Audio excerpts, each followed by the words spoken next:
Now we'll turn to the Evie Nordley Award for Best Project by Friends of the Library, named after a MALF co-founder whose spirited efforts guided the establishment of over 100 Friends organizations between 1979 and 1994. It's MALF's longest-running recognition program. It's also one that gets the most national attention. United for Libraries, the Friends of the Library arm of the American Library Association, regularly reprints features on Evie Nordley winners in their national communications.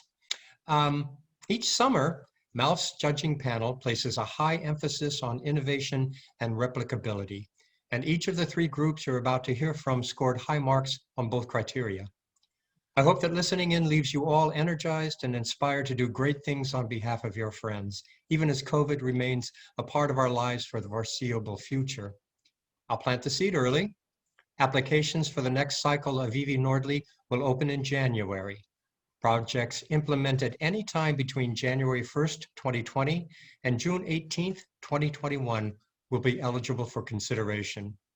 Now, allow me to introduce our first 2020 finalist, the Marine Library Association. Marine Community Library is one of only a handful of volunteer-run public libraries in the Upper Midwest.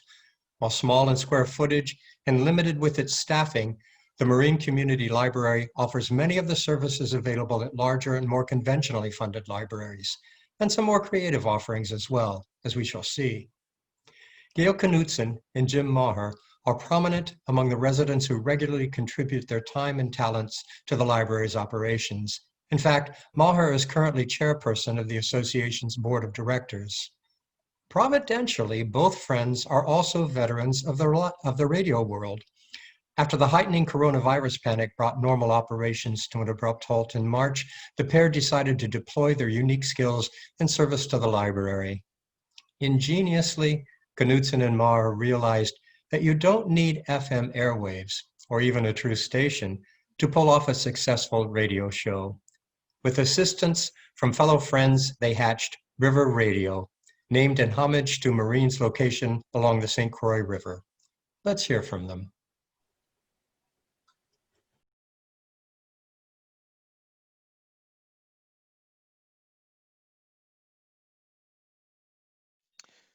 Thanks so much for including River Radio in consideration for the Evie Nordley Award. I'm Jim Maher. And I'm Gail Knudsen. And we'd like to give you a little backstory on River Radio and the efforts of the Marine Community Library to put this together and how the program works. One of our key efforts here was to try to maintain a sense of community. In March, of course, we were in the midst of the pandemic coming on, and the Marine Community Library had to close its doors at that time. It also brought an end to the in-person programs we would put on at the Marine Village Hall, and those were fairly frequent. We wanted to do something to keep people connected to our library. This is an example of one of the programs that featured former Supreme Court Justice Alan Page, and you can see we pretty much filled our Village Hall for this event, but that's not uncommon. That happens for a number of events held at our historic Village Hall. Another popular event, which is a collaboration between the Marine Library and the Marine Film Society, is Marine Documentary Night, which is held 5 times a season, the first Thursday of the month from October through February. It ran for 6 seasons, and it's one of the library's most popular programs. It nearly fills the Village Hall here in Marine to capacity, and that hall holds 165 people. River Radio was an attempt to bring back local radio as a way to reach the community. Gail, as co-chair of the Film Society, and me as Marine Library Board Chairman, had this idea together. We wanted to provide local news along with perspective on community, national, and world issues. And we're building off the idea of local radio that existed at one time. Gail and I actually have a history way back early in our careers of working in local radio news. And it's something, sadly, that pretty much doesn't really exist today. We wanted to try to recreate that as a way to reach out to the community. River Radio began on March 28th. Season 1 ran for 9 consecutive Saturday mornings through late May, and each show was approximately 1 hour long. The beauty of the show is that listeners tune in live via Zoom, or they can listen to a replay at their convenience. Here's a recorded snippet of River Radio to give you a little taste of the show. Good morning, everybody. River Radio is underway.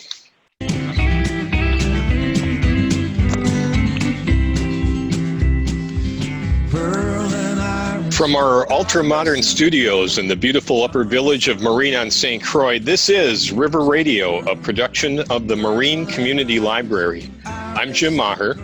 And I'm Gail Knutson. Okay, I'm back with you live in the presentation here. In the first season, we averaged 275 households listening to each show.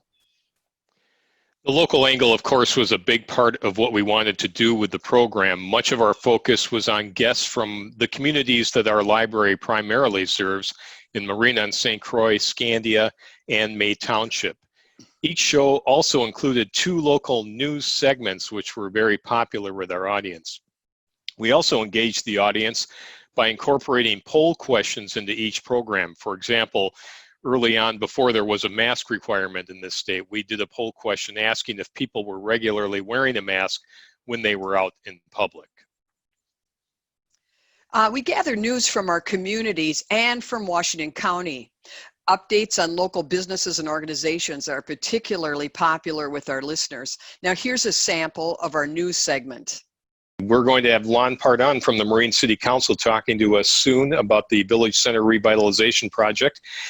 But before we do that, Gail is standing by in our very loud newsroom with some more news from the community. Yeah, fresh off the press here. The headline item in downtown Marine Business News is that the Judd Street storefront of the St. Croix Chocolate Company has been sold to a group of local investors. The new tenant in the building will be Emily Anderson's gift shop, Highway North. Gail, back with you live again here. Now, businesses went through a lot of changes when COVID hit. Our audiences appreciated timely and informative updates in the communities. As time went on, we expanded our scope. The show regularly features in-depth discussions with important thought leaders and policymakers. We began to branch out to some more recognizable names, some big names, particularly from the state of Minnesota. And the following 3 clips will give you a little sense of the guests we had and some of the discussion that went on. Our guests today include Dr. Michael Osterholm, Director of the Center for Infectious Disease Research and Policy for CIDRAP at the University of Minnesota. To date, we estimate between 5 to 15% of the United States has been infected with this virus. That's all considering the fact that how much, as I mentioned, pain, suffering, death, and disruption we've had. This virus will continue to transmit at the same high level of speed and effort right up until we get 60 to 70% of the population infected. That's when it will start to slow down because of a thing called herd immunity. Keith Ellison, Attorney General of the state of Minnesota. My job is to stop pandemic profiteering. And let me tell you, they've been keeping me busy. We've had over 2,000 complaints about price gouging, over 400 about illegal evictions in light of the eviction moratorium. We've had a rash of online scams and attempts to scam people with a range of schemes and tricks. We're going to talk to Chris Farrell about that and other matters. What we also don't know is what is the customer going to do? And I think the customer is going to reward those companies, those organizations that have been thoughtful and make them feel safe and that there is a genuine sense that they care about the customer. But I think the customer is going to be very wary in certain environments. Other guests included government officials like the mayors of both Scandia and Marine, Chief U.S. Federal Judge Jack Thunheim, the Superintendent of the National Park Service, Julie Galanska, County Board Chairman Fran Mirren, the Washington County Library Director, and a City Council member from Marine on St. Croix. We also had guests from the private sector and the nonprofit community. Business people represented our local grocery store, a restaurant chain, the community bank, and an area bookseller. And from local organizations, we had representatives of the St. Croix River Association and the Marine Mills Folk School. And local professionals included the hospital EMS medical director from Regions Hospital, addiction treatment counselor from Hazelton, a real estate agent, a financial advisor, life coach Richard Leiter, a health and wellness expert, and an educator. And we had a variety of other interesting people on our program as well. Professional touring musician John Gorka, who also provided our theme music. Star Tribune sports columnist Jim Suhan, a travel expert to talk about what was going on in that industry, a local native now living in Europe during the height of the pandemic there, and community members promoting local initiatives. What's next for River Radio? Season 2 debuted on September 12th. The show runs every other Saturday morning at 9 o'clock for 1 hour. Reruns are available anytime, and links to all the shows can be found at the library website, marinecommunitylibrary.org. Another initiative for River Radio this fall is live election night coverage. We'll be providing local election results, which is something that I think people have a hard time getting on the night of the election, so we hope we're going to fill a gap there. We'll also be tracking the national results. We plan to have interviews with local candidates and analysis of the night's outcomes, both local and national. In addition, River Radio and the Marine Community Library will be hosting 2 candidate forums for local races in the coming weeks, and Gail and I will be moderating those events. And as we move forward, the library will remain committed to monthly Zoom account fees, audio equipment as needed for the show, added flexibility to post information about River Radio on the library website, and we're looking for ways to convert River Radio to a podcast to make it more accessible to our listeners. In addition, approximately 30 volunteer hours go into the production of each program. That includes production, technical direction, and promotion. And there are a number of other library volunteers who help Gail and I in these efforts. We're very excited about what's ahead, and we greatly appreciate the recognition from the Minnesota Association of Library Friends. We invite all of you to give River Radio a listen this fall. Thanks very much. Thank you, Jim and Gail. Next up, we have a first-time Evie Nordley contender, Friends of the Isanti Area Library. Here's a bit of context. In addition to more than 350 brick-and-mortar public libraries, Minnesota is home to dozens of bookmobiles and outreach stations. Satellite service sites like these are necessary to extending regular library service to residents in Minnesota's most rural areas. The compact Isanti Outreach Library, part of the East Central Regional Library, is a perfect example. Outsiders could be forgiven for not expecting anything beyond the minimum from Isanti's Outreach Library. It's tucked into one corner of Isanti City Hall, has just one computer terminal, and is open only 4 hours a week. In many ways, however, this library hits beyond its weight class.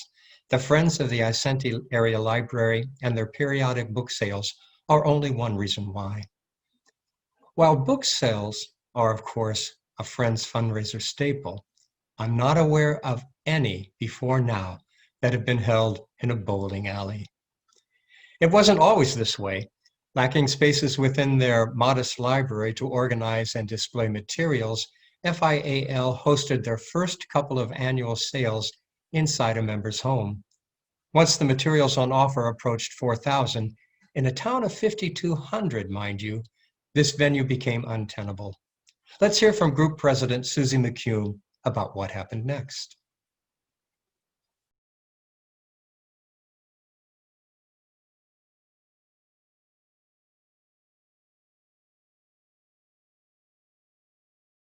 Friends and Books, A Tale for the Ages. Presented by Friends of the Isanti Area Library. Once upon a time, in the small town of Isanti, there was a group of enthusiastic, book-loving library patrons. Friends of the Isanti Area Library also known as FILE, is a nonprofit group that helped to establish and continues to promote the East Central Regional Library's Isanti outreach site, doing their part to guarantee access to high-quality educational resources for everyone. While the town and group were elfin in size, they had some giant ideas. They wanted to raise awareness of the Isanti Library outreach site, contribute to educational and community programs, recycle books back into the community, and encourage reading, literacy, and learning for everyone. While making their giant plans, the friends had to consider what they wanted to do, which was to offer a unique used book sale.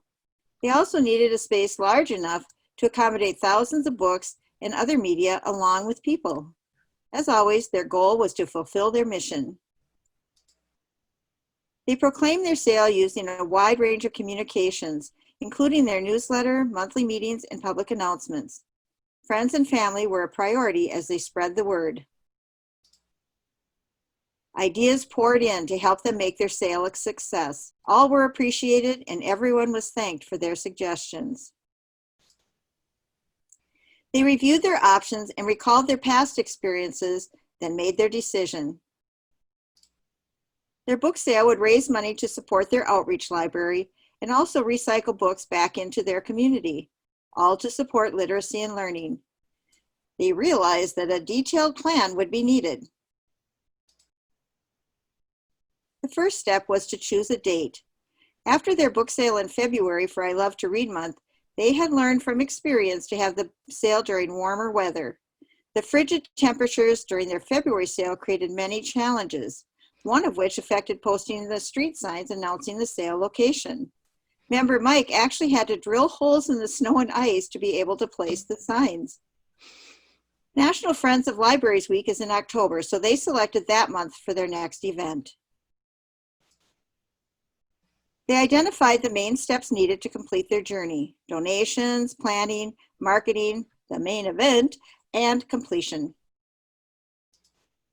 Of course, they needed to ask the public for donations. Books and other items were brought to Susie's garage to await sorting. It wasn't just books that needed to be organized. Volunteers required scheduling and direction. The big question was, how do they balance all of the pieces so they have a successful event and fulfill their mission? Their newsletter was used to request ideas, donations, and volunteers for all phases of their project. Their members were essential for spreading the word. They created social media ads and printed flyers to be posted around town before the sale. Each time articles were published in the newspaper or posted on Facebook, donations poured in. They received books, audiobooks, DVDs, and even puzzles. Requesting donations was a year-round task. Their file bookmarks were distributed at the outreach library and local schools. Members went to garage sales and other book sales requesting donations of their leftovers. They also received many books from people who were downsizing their own or their parents' collections. Their website also listed donation appeals and information about their event. What a response! They received so many donations they needed to add more shelves to the storage area in the garage. Of course, all those donations needed to be organized to simplify setting up at the sale location. They found it easiest to sort books by general genres into open boxes on one side of the garage. Once a box was filled, the books were transferred to a covered box, labeled, and placed on shelves on the other side of the garage. Junction Bowl allowed them to store boxes in a hallway when the garage became overloaded. Of course, volunteers did it all. The challenge of sorting thousands of books was manageable because they had so much help. Their local newspapers were generous in their support, publishing any articles and photos they sent. Members printed and distributed flyers on bulletin boards and at community events and schools. Isanti Banks added their sale to their leaderboards.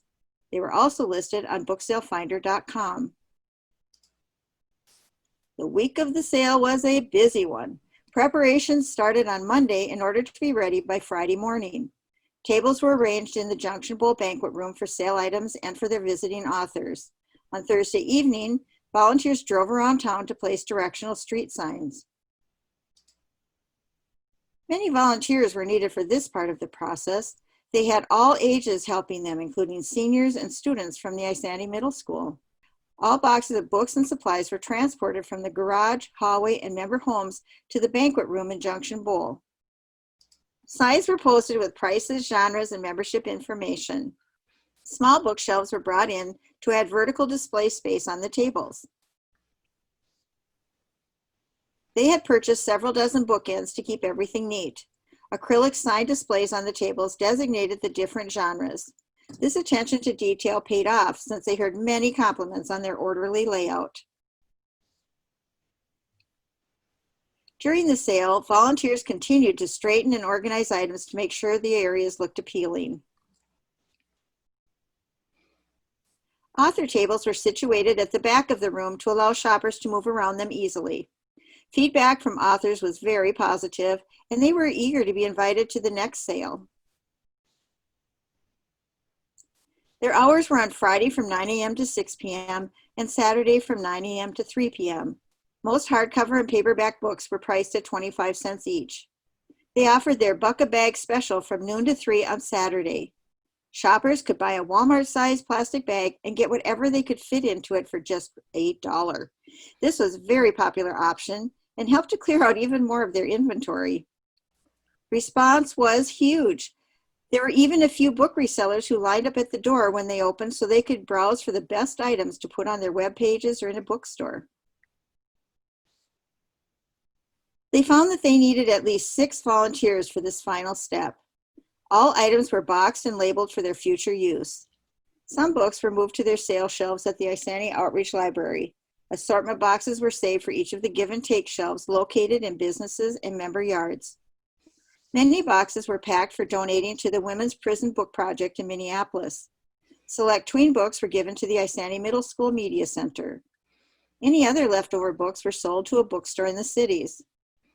All indoor and outdoor signs were collected and stored for the next sale. Volunteers and donors were gratefully recognized and sincerely thanked. Finally, they all breathed a sigh of relief when the last of the boxes was put away. They felt they had truly achieved their goals. They were tired but very proud of their success, and they made notes to plan for next year. A new adventure lay ahead. Okay. By participating in community events, they helped spread the word about their outreach library. Events included their annual entry in the Isanti Jubilee Parade, community expos, and school activities. They also provide outdoor signs to publicize the days their outreach library is open. Their librarian, Tim, makes all visitors feel welcomed with his friendly smile and helpfulness. File has donated books to a local preschool and the Isanti Middle School for the Maud Hart Lovelace program. Funds from their book sale have purchased shelving for the Outreach Library, the Children's Blue Book Cart, and rug mats for reading days. File provided a computer for the public, along with volunteers to assist users at the Outreach Library. They meet periodically with other dynamic friends groups from Cambridge, Brigham, and Mora. Members offer books for purchase at garage sales, senior dining functions, and other community events. In addition to give and take shelves in local businesses, 2 members have already installed give and take book exchanges in their yards. So now they read happily ever after, and they can start their next adventure. Thank you, Mel, for offering the Evie Nordley Award. Because of your recognition program, we have examined our event from new angles and been pleased to share our experiences. We have also been inspired and motivated by other award winners and nominees. We'll be watching for next year's Evie Nordley Award participants. The end. And a beginning. Thank you, Susie. And thanks as well to our colleague Lynn True, who provided the back-end support on that one. Last but not least, we have Sheila Deschantel of the Friends of the Brainerd Public Library. I myself am a past author guest of Brainerd's popular Wine and Words Gala fundraiser, and I can vouch for this group's ability to pull together a great in-person event. With an easy return to pre-pandemic normalcy seeming less and less likely, more and more libraries are doubling down on virtual story times for their youngest patrons. Large and nationally reputed libraries like New York City and San Francisco have enjoyed the limelight over the past several months for the rapid adoption and perfection of this new style of programming. However, as parents and tots across central Minnesota can attest, the Friends of the Brainerd Public Library have been right there with the big boys from the beginning. I can't wait to hear more about Reading with Friends.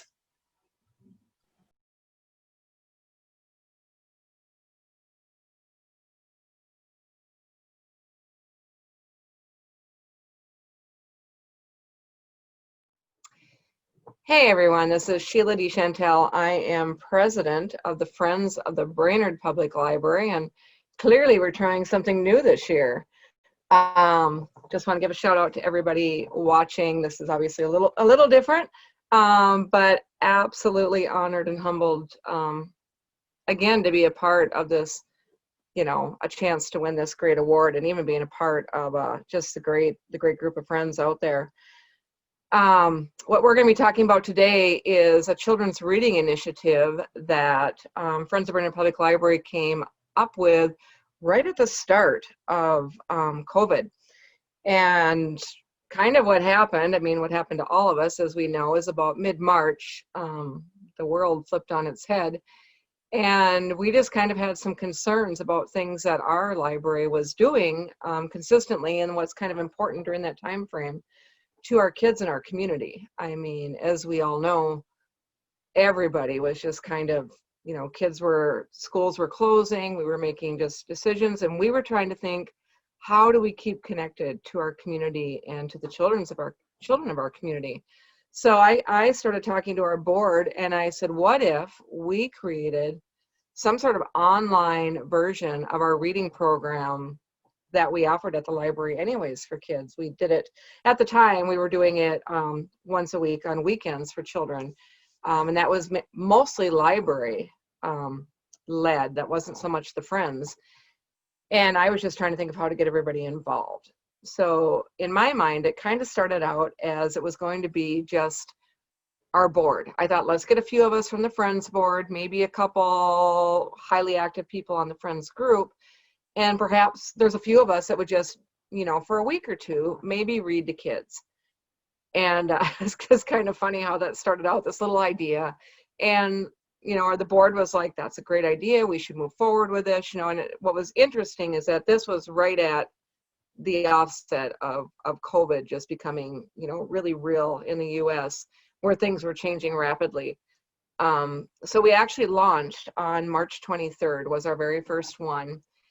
And kind of what happened in those early days was I started with our board, and we had a few that were really wanted to be involved, and a couple from our library wanted to be involved.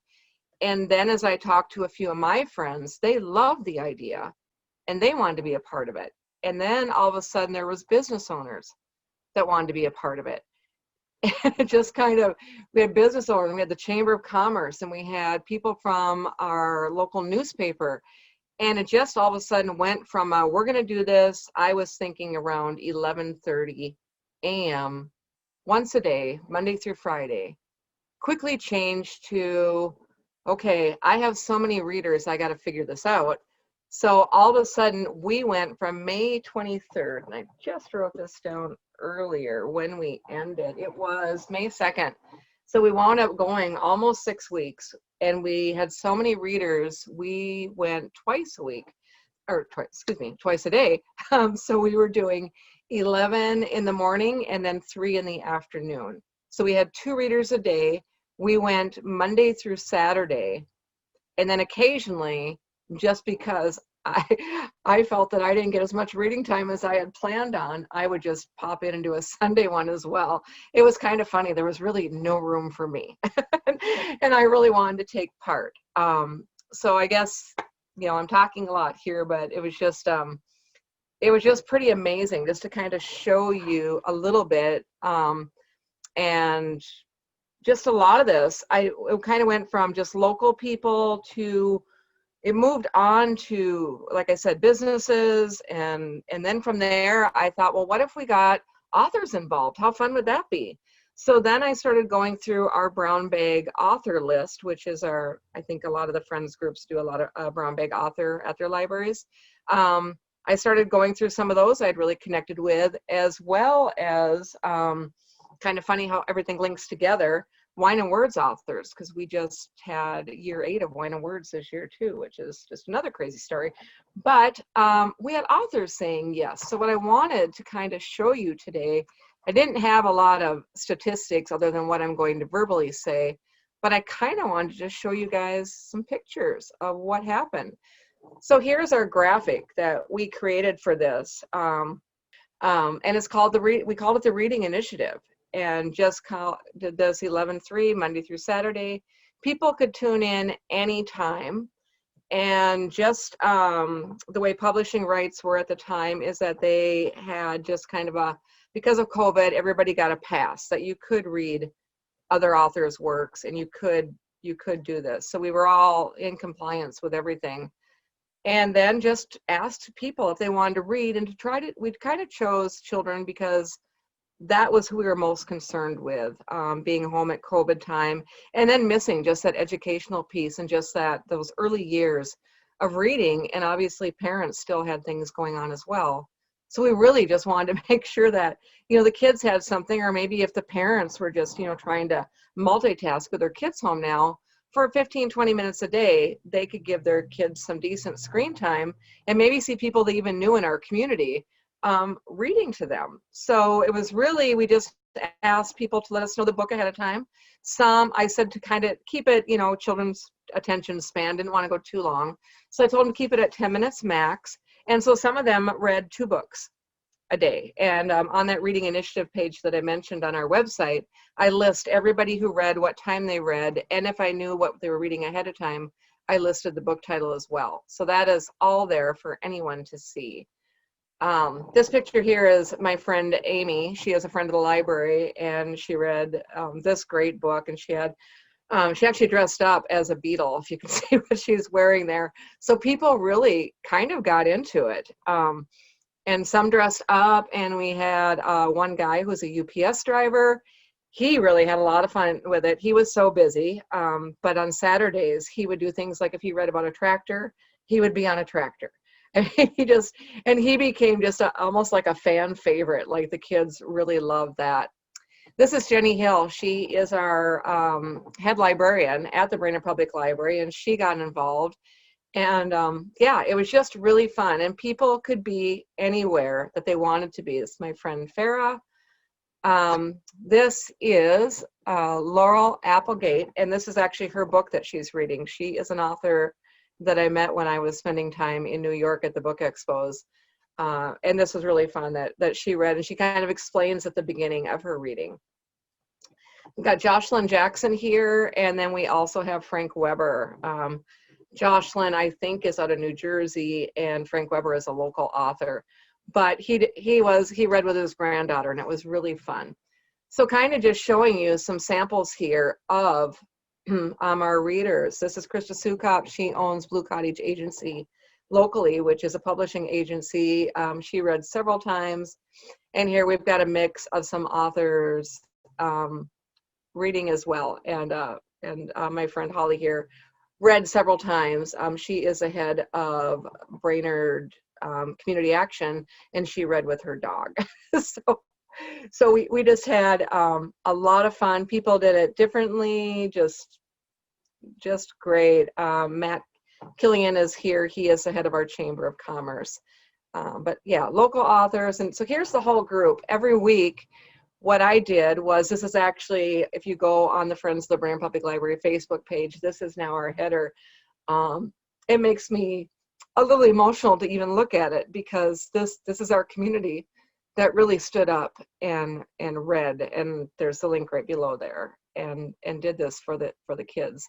So just a lot of fun, just a variety of people here. I want to say it was fairly easy to do. That is not necessarily true. because you will find out that a lot of people don't really know how to do Facebook Live. So how I did this was every person that we had, I usually spent some time teaching them. I actually made some slides, and I think I put one up here. I did. So I made 3 slides that kind of showed them step by step how to do a Facebook Live. And during their time that they were reading, all the reading was on our page, and I gave them access to the page. So I actually made them an admin for Friends of the Brainerd Public Library. They could go on, and all those videos are still there. So you are more than welcome to definitely check that out. But I just kind of shared with them how to do it. And it was really, really fun to actually teach authors and community people and business owners how to do Facebook Live. And at a time of COVID, I think a lot of us learned a lot of new tricks of things that we could do between Zoom and this. And yeah, so it's just, I mean, a whole new world. We made it work. So that's kind of what I did. Some of the fun things that came out of this, some statistics that Laurel Hall, who is a great asset to our Brainerd Public Library, a really good friend of mine, and she does a lot of our techie behind the scenes stuff that I don't have time for. She actually put together statistics for us. And for the whole list, she went through all of it, captured how many new likes we had, how many new followers. I mean, it was just really quite the undertaking. One thing, the local YMCA did emergency childcare. They watched as a group. So every day they would tune in, and that all the kids would watch, and some of the people from the YMCA, nurses from the local hospital, just all tuned in and took part. So if you do go through any of those videos, they all introduce themselves at the beginning. So you kind of hear where they're coming from. They kind of share a little bit. Most of them share a little bit of kind of their COVID story of what life was like in those months. And then they read a book and they explain, you know, why they chose the book that they did, you know, if they loved it, you know, if it's a childhood favorite, whatever. We got support from our local newspaper and radio.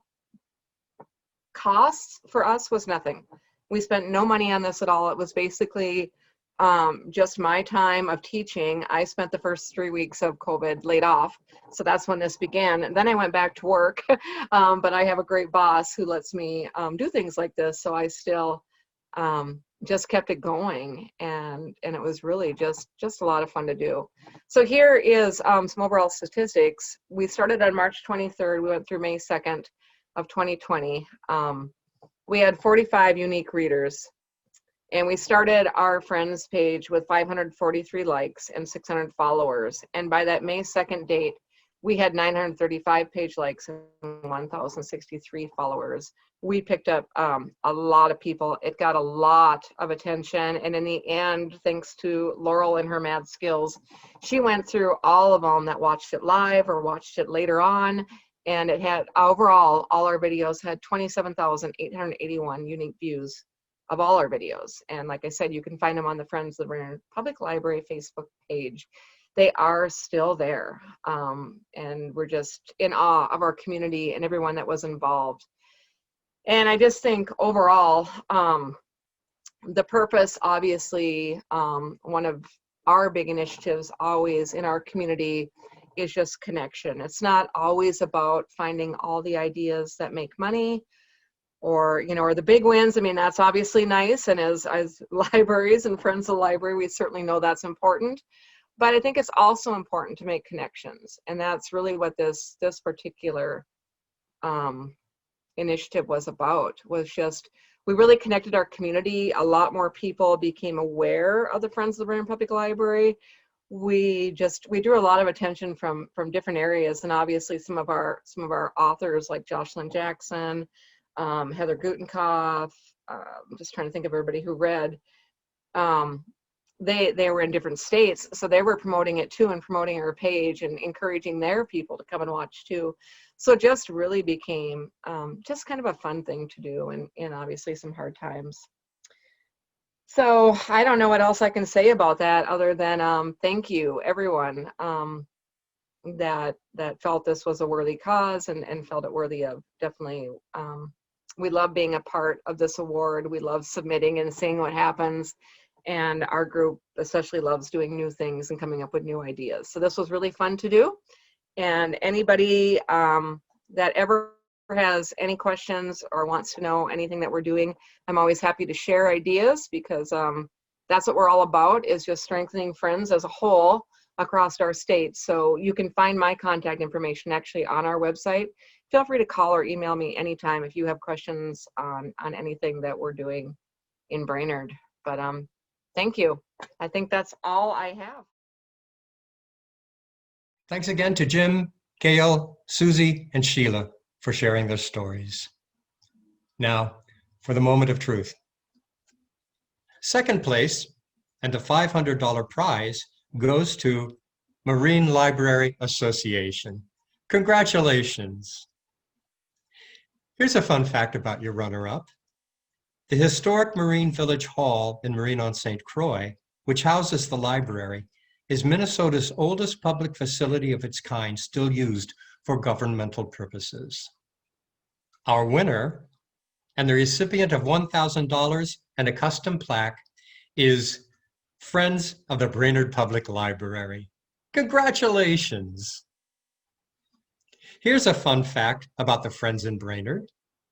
They boast a record number of Evie Nordley finalist nods, including 2015, 2017, 2018, and 2019.